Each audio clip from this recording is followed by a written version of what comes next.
Uno de los misterios más grandes que nos dejó la película de Avatar es la naturaleza de Kiri, la hija adoptiva de Jake y Neytiri, un personaje que podría cambiar para siempre nuestra percepción de este universo.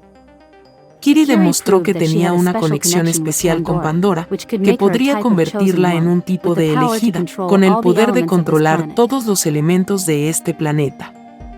¿Será que Kiri está destinada a convertirse en la salvadora de los Na'vi, o será el resultado de un terrible experimento? ¿Qué pensarías si te dijera que realmente Kiri es más especial de lo que pensamos? ¿Será que ella es la elegida de Eywa para terminar con la guerra? ¿Qué tal si la historia de Avatar podría estar apenas comenzando, y la primera parte solo fue la introducción a la verdadera historia?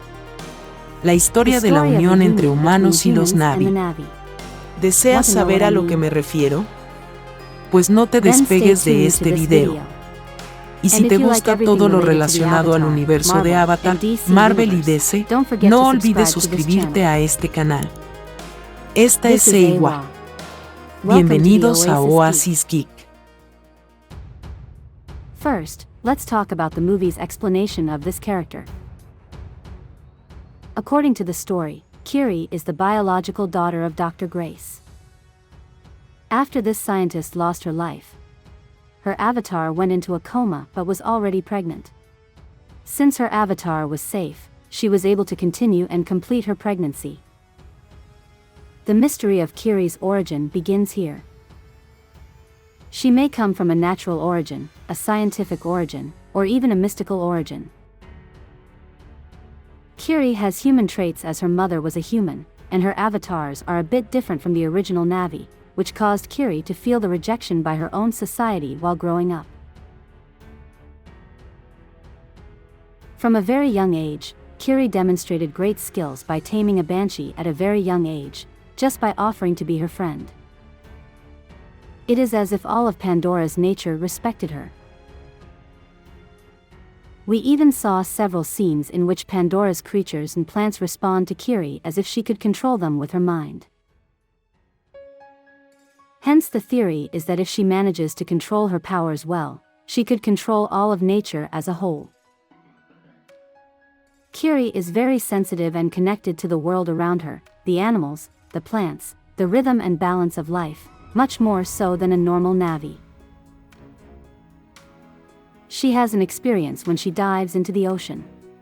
She discovers that she can adapt to any environment on Pandora easily. We also see how she tells Jake that she can feel Eywa. Kiri struggles with feelings of insecurity and inadequacy. She is not a warrior like her adoptive parents.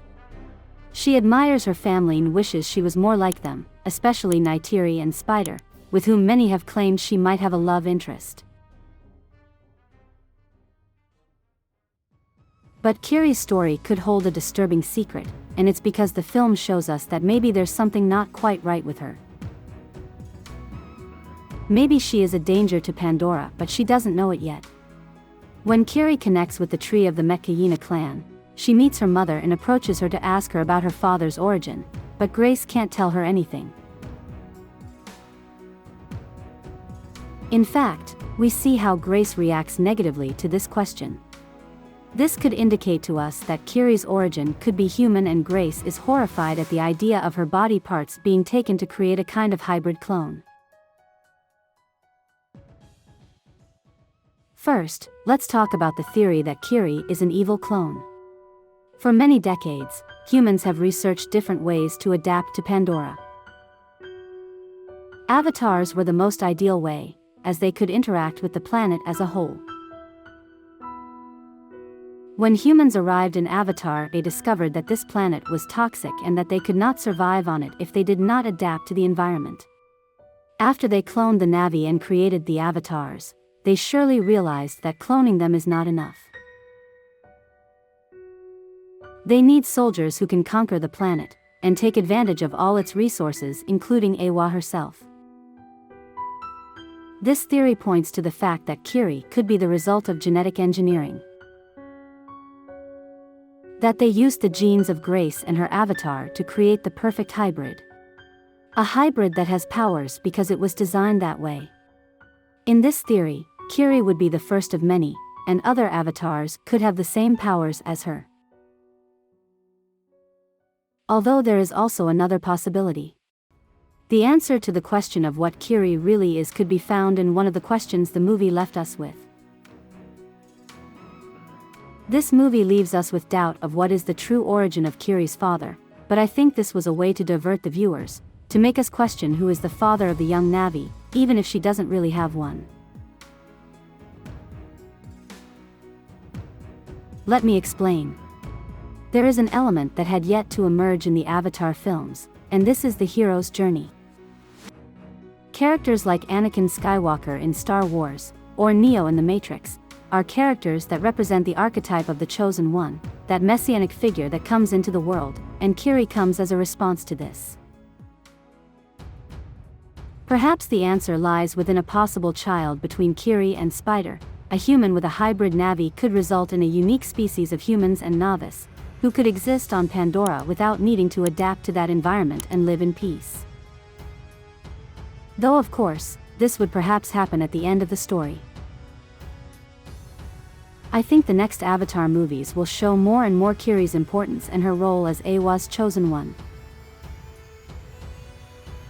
This is why I expect that in the next few releases, Kiri will become a main character helping Jake and Neytiri. The last and least likely theory, in my opinion, is that Kiri really is the daughter of Grace's co-worker, and there is no mystery with her existence, but rather since she is the first hybrid-born Navi, she may have more abilities than conventional Navi.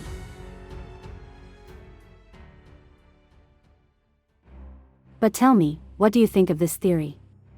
Will Kiri really be the chosen one? Will she be the incarnation of Eywa? And for more videos of your favorite series and movies, don't forget to subscribe to this channel. This is Eywa, for the Oasis Geek.